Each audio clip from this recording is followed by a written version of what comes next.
اگر آپ پانی زیادہ بہاؤ گے زمین پر، اس کا بھی حساب تمہیں دینا پڑے گا.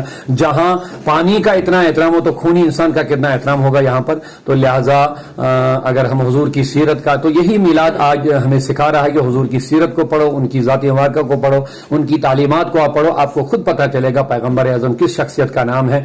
تو اقبال نے غالباً کہا کہ تاریخ اگر ڈھونڈے گی ثانی محمد، ثانی تو بڑی چیز ہے سایہ نہ ملے گا.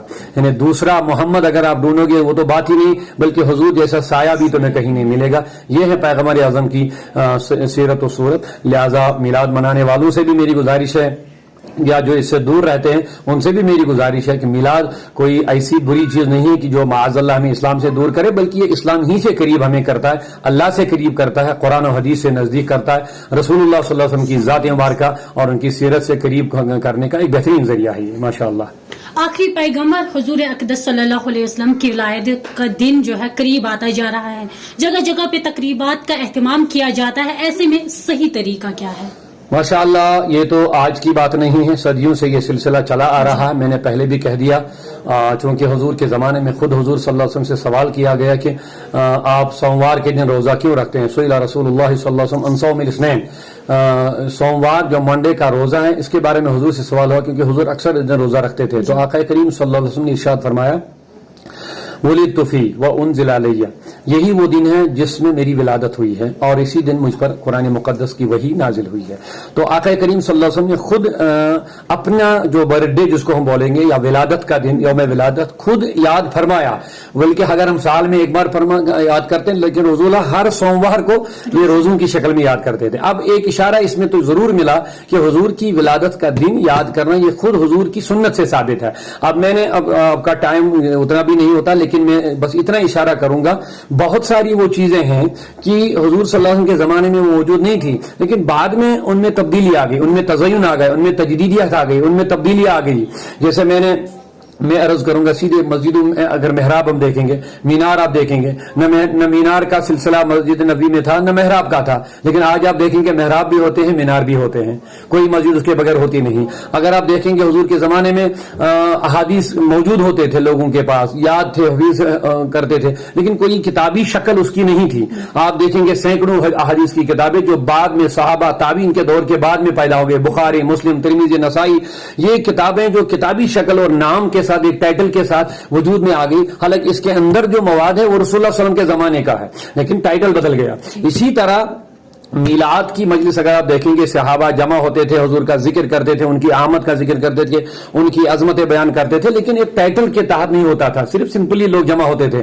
اسی طرح جس طرح اور کاموں میں ایک ٹائٹل لگ گیا، ایک نام لگے، اس نام کے تحت پھر اس چیز کا ذکر ہوتا ہے. تو اسی طرح آج میلاد النبی صلی اللہ علیہ وسلم کا کہ ٹائٹل یا بینر تلے ہم مقصد یہ ہوتا ہے کہ حضور کی آمد بیان ہو، حضور کا بچپن بیان ہو، حضور کا تشریف آوری اس وقت کیا ہو گیا، اس کے بعد کیا ہو گیا، نبی کے صلی اللہ علیہ وسلم کے آنے سے دنیا میں کیا تبدیلیاں آ گئی، کیا تھا اور کیا ہوا اور کیا ہونے والا ہے. یہ ساری چیزیں میلاد کی تحت ہی آتا ہے. لیکن اب ضرورت اس بات کی ہے، بہت سارے خرافات جوہلا لوگ ہم کہیں گے، علماء پر وہ بات نہیں آنی چاہیے، نہ تنظیم پر، کسی تنظیم پر، نہ کسی مطلب اسلام پر، بلکہ یہ جوہلا لوگ اپنی طرف سے کچھ نئی نئی خرافات نکال دیتے ہیں اپنے من پسند. ان کو پتہ نہیں کیا ابلیسیت ہوتی ہے ان کے اندر، جس کی وجہ سے ہمارا جو پاک مشن ہوتا ہے وہ بھی داغدار ہو جاتا ہے. لہٰذا میری گزارش یہی ہے، میلاد منانے کا سب سے بہترین طریقہ یہی ہے کہ ہم پاک صاف رہیں اور مجالس ذکر کا اہتمام کریں، اللہ کا شکر کریں، عبادت، سیرت، صورت کا بیان کریں، حضور کی ولادت کا بیان کریں، آمد رسول بیان کریں. اگر ہم جلوس بھی نکالتے ہیں اس میں بھی ادب و احترام کا بھرپور خیال رکھا جائے، اس میں بھی ذکر اللہ ہو، ذکر رسول صلی اللہ علیہ وسلم ہو، کوئی خرافات نہ ہو، ڈول باجے نہ ہو، تماشے نہ ہو، اللہ بچائے کوئی غیر شرعی کام نہ ہو. تو انشاءاللہ یہ سب بابرکت چیزیں ہیں. میری عوام سے یہی گزارش ہے، ان چیزوں کا بھرپور لحاظ رکھیں تاکہ ایک اچھی میسج آئے باہر. جو بھی میلاد کا جلوس ہو یا میلاد کی مجلس ہو، اس سے ایک اچھی میسج آنی چاہیے. یہ کوئی تماشا نہیں لگنا چاہے، بلکہ ایک مہذب مجلس ہونی چاہیے. موضوع سے ہٹ کے ایک سوال پوچھیں گے آپ سے. ہمیں جو ہے امن کو بڑی اہمیت دی جاتی ہے.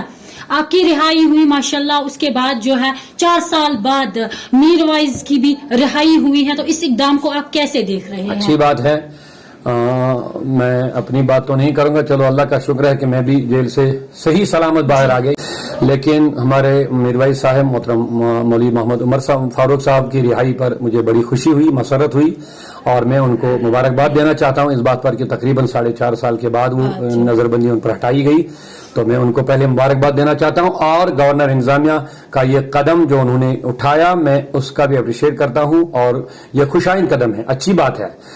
یہ قوم کے جو خطیب، کوئی میروائز ہو، کوئی عالم ہو، یہ قوم کی روح ہوتی ہے، یہ قوم جو بگڑتی جا رہی ہے۔ آپ دیکھ رہے ہیں آج کل منشیات کتنا بڑھ گیا ہے، مطلب ہمارے سماج میں ایسی خرافات، ہماری نوجوان نسل تباہ ہو رہی ہے، ہماری بیٹیاں برباد ہو رہی ہے، تو علماء کے سوا کون ان کی رہبری کو صحیح کر سکتا ہے جو ان کو ان منشیات سے بچا سکتا ہے؟ لہٰذا یہ اچھی بات ہے، میں اپریشیٹ کرتا ہوں، اس کو مبارکباد دیتا ہوں محترم عمر صاحب کو بھی اور گورنر انتظامیہ کو بھی کہ انہوں نے اچھا قدم اٹھایا۔ آئندہ کے لیے یہ خوشائند قدم ہوگا، اس کے اچھے نتائج نکلیں گے انشاءاللہ۔ بہت شکریہ ہمارے ساتھ بات کرنے کے لیے۔ تو امیر اعلیٰ تحریک صوت الاولیاء جموں کشمیر مولانا عبدالرشید داؤدی صاحب ہمارے ساتھ بات کر رہے تھے، میلاد النبی صلی اللہ علیہ وسلم کا صحیح طریقہ بیان کیا۔ امید ہے کہ آپ کو یہ ہمارا خصوصی رپورٹ پسند آیا ہوگا۔ آپ بنے رہے آواز برصغیر کے ساتھ، مجھے دے اجازت، خدا حافظ۔